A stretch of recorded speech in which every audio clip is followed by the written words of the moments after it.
Ormuz gümüş, koloidal gümüşten 50 kat daha etkili. Sabahları kalktığımda öksürüyordum. 10 gün, 10 yıldır diyor. 10 yıldır öksürüyormuş. Son 10 yıldır diyeceğiniz. 2 gündür hiçbir öksürüğüm kalmadı. Çok rahat hissediyorum kendimi. Yüzümde gülümseme, vücudumda eski kalıntı temizliği hiçbir şey kalmadı. Oh maşallah. Çok güzel. Enteresan bir yorum. Çok güzel. Ormuz GMS. O arkadaşımız gömlek sipariş usulü gömlek yapıyor kişiye özel. Arada sırada geliyor. Böyle ürünler alıyor. Kendisi ve çevresindeki insanlar için. Ormuz. Evet. Öksürüyor. 10 yıldır bitmeyen bir öksürük. Sürekli öksürüyor. Sürekli öksürüyor.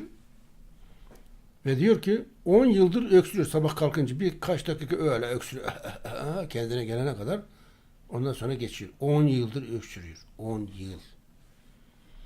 Ve 2 günde Ormuz GMS ile ne diyor? 2 günde Ormuz GMS ile kullandım. Öksürük kesildi.